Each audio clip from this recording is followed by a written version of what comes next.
Okay, so here we go. This is the first clip from Mr. Oliver's show. This one is about George Washington, and then I'll comment afterwards. And that's just one of many gaps in knowledge that some are now realizing that they have. Just watch Joy Behar try to explain why statues of George Washington should be left alone, and in doing so, actually learning something. The George Washington, besides being a founding father and a great general and somebody who was so instrumental in this union that we have, in this republic, also freed his slaves. So if you're going to take somebody down, take down Thomas Jefferson, who didn't free his slaves. No? Sonny disagrees. He didn't free his slaves. He actually spent the last year of his life relentlessly pursuing slaves that tried to run away. He was a horrible slave owner. Yeah, he was. As usual, Sonny Hostin is very right and Meghan McCain is very there. Because while Washington did promise to free his slaves in his will, it specified they wouldn't gain their freedom until his wife's death. So only one person was freed immediately after Washington died out of over 100. Also, he actually became a slave owner at just 11 years old, a fact so horrifying, it's kind of hard to know what to do with it. At the very least, the story of him chopping down a cherry tree as a child and admitting it to his father by saying, "I cannot tell a lie," gets way less charming if the next part is his parents saying, "Thank you for being honest, George. As a reward, here are some human beings to own." Okay, so let's unpack this.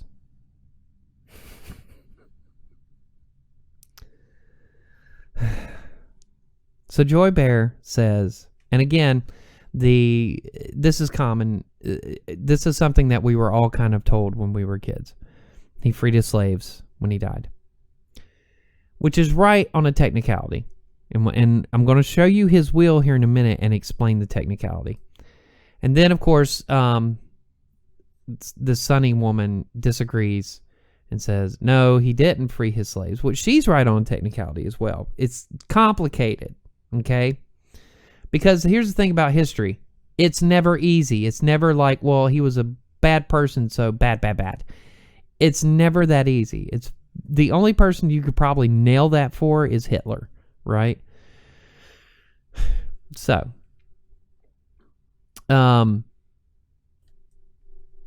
she says no, and he was actually a horrible slave owner. And then, of course, cut to Oliver, and Oliver says, yeah, he was. Here in a minute, we're going to refute that one, too. And so then Oliver jumps to the, and he even got his first slave when he was 11 years old. Of course he did. Look at the world he lived in. This is one of the biggest problems I have with all of this. We tend to take, and I've done this myself, and I've had to stop and back myself out.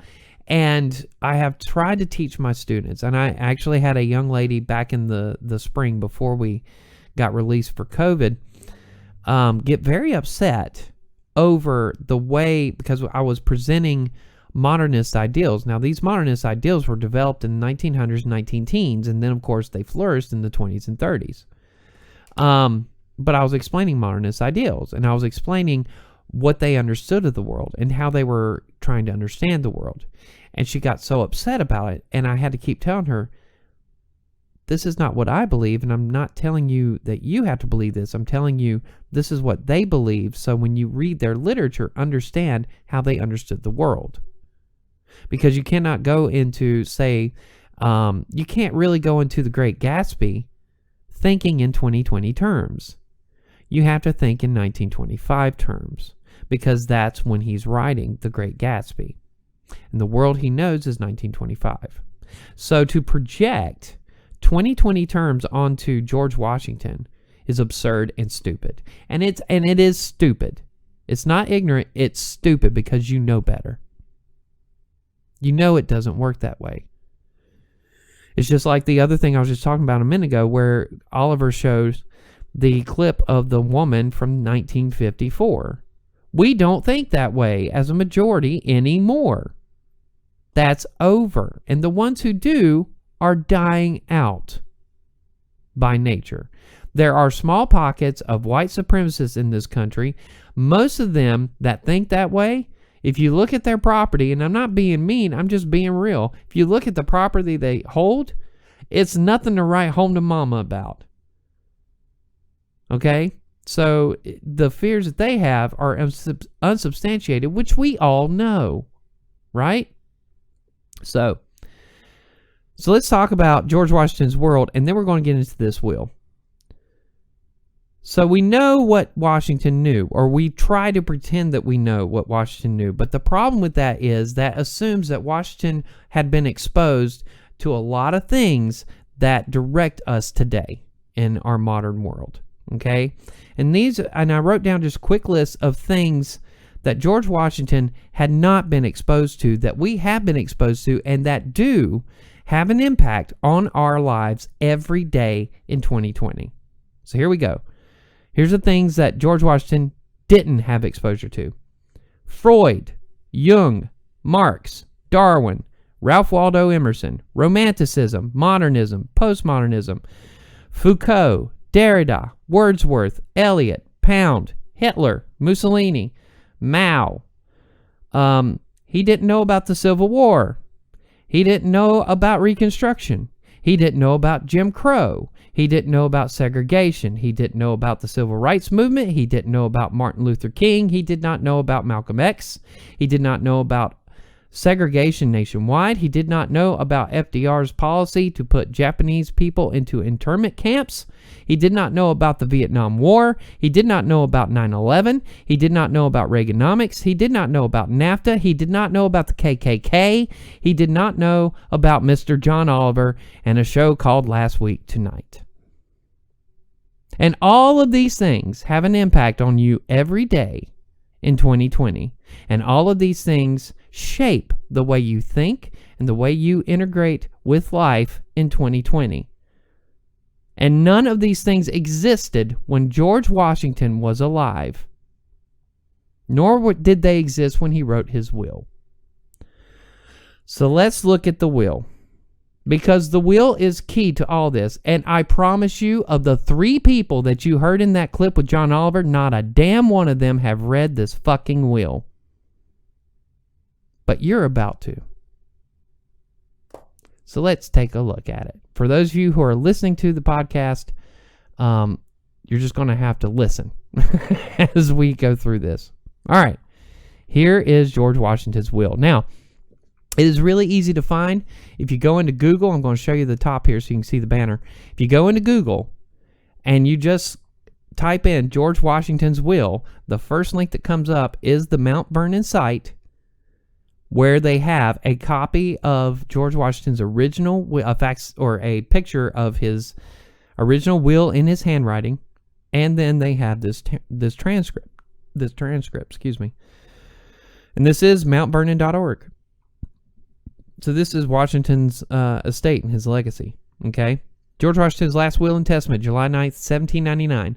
If you notice here, you can actually get a transcript, or you can download it onto your computer. And it's a PDF if you do that. And of course, it's dated Mount Vernon, July 9th, 1799. In the name of God, amen. I, George Washington of Mount Vernon, Mount Vernoa, citizen of the United States and lately president of the same, do make, ordain, and declare this instrument, which is written with my own hand, and every page thereof subscribed with my name, to be my last will and testament, revoking all others. Excuse me. And he's a little, well, we won't get into that. The third paragraph of the will addresses Martha.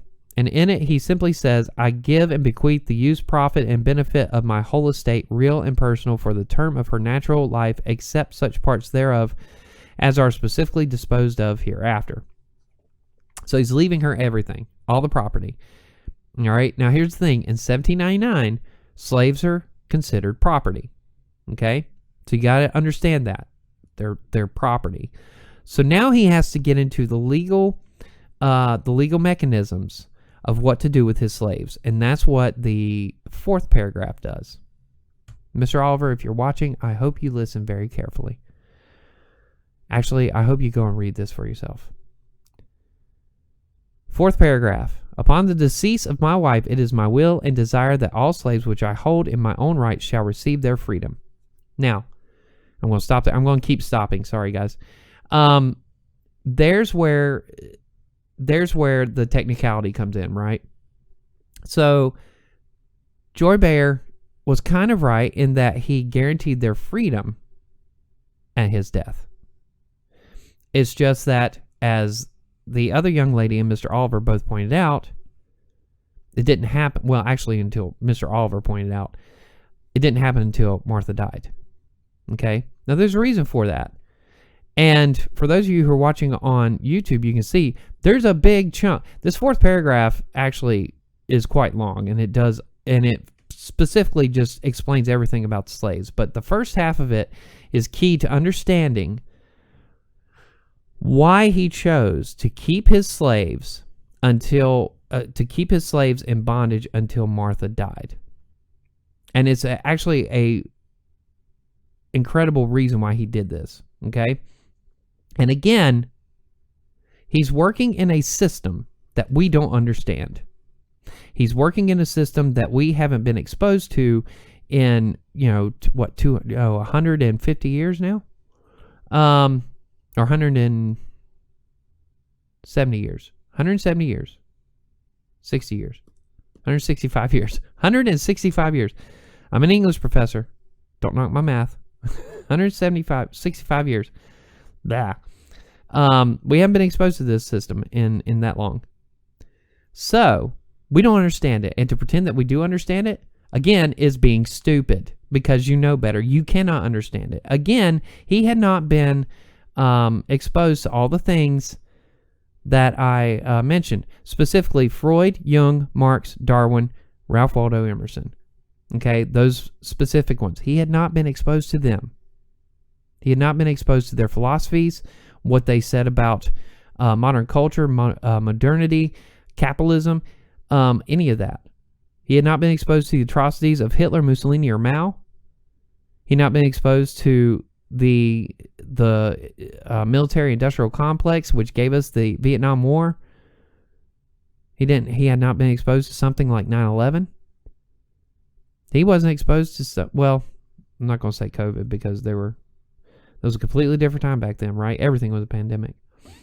And he hadn't been exposed to the two biggest economic disasters of the past 40 years, which is Reaganomics and NAFTA, right? And of course, everything, if you look, with the exception of the housing bubble and the tech bubble, those two different things, everything else kind of stems from these two problems, right? Reaganomics and NAFTA.